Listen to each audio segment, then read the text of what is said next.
Just like that, we got 3 walls tiled in here. As much as I say it, this is finally starting to look like a bathroom for real this time. For real! I mean, shoot, put a shower head right here. We got a little nozzle guy. We almost have a full niche. The shelves are on the way. Things take time apparently. They're expensive, but here we are. 3 tiled walls. Literally 3 weeks ago I'd never tiled anything, but now I have experience. I have resume experience, so hire me to tile your walls. I mean, look at all this precision. No, there's definitely mistakes. And I'm gonna go through them because you have to. Honesty is important. And if I tell you the mistakes I made and you watch this video, maybe it will help you not make the same mistakes. So that could be great. But first, let me show you all the fun I had while making those mistakes.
First row here is a little weird because we're going to have to cut a tile to go around the curb here, make sure that it stays level. So I'm going to try and map out the lines a little bit here and kind of our widths throughout the length of the wall here so that I can kind of pre-cut some of the tiles and mentally kind of figure out how we're going to be finishing off this wall here as quick as possible.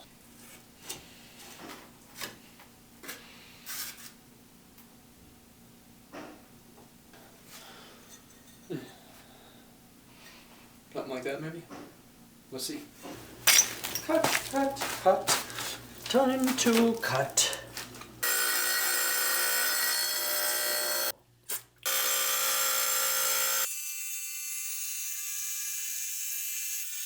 Okay, so it broke off, so I just need to shave down that little bit.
Okay, so mistake number 1, let's talk through it, because it's the most obvious, I would say, of all the mistakes, if you're a professional, which I'm not.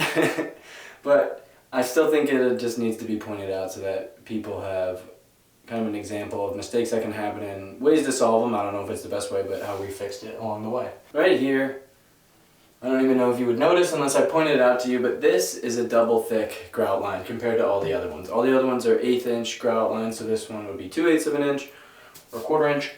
And so we had to do that in order to line up here in this corner. And line up, I mean this wall, the line from here, we wanted it to be even with the line from here when they met in the corner so that it would look more kind of continuous once it was grouted up. However, we had gotten a bit off on these rows here just due to various kind of other smaller mistakes on the previous wall, and so like there's not enough spacing here, which is another mistake that kind of contributed to it. And so I definitely noticed, and they say this in a lot of DIY like instructional videos on tiling, is like one tiny mistake will amplify as you continue up the wall, and this is a great example of that because it would have continued to amplify very badly up the wall if we did not fix it here. So on the next line, trying to get it as even as possible with that double thick grout line because supposedly grout can hide a lot of mistakes, so we're going to put that to the test here.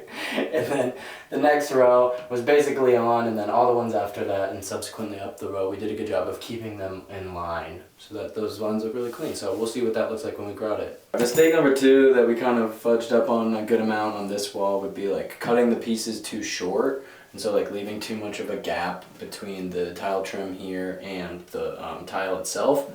Obviously a little gap is good because grout can fill it in, but if they're not even all the way up, I feel like that would be more obvious when you fill in the grout.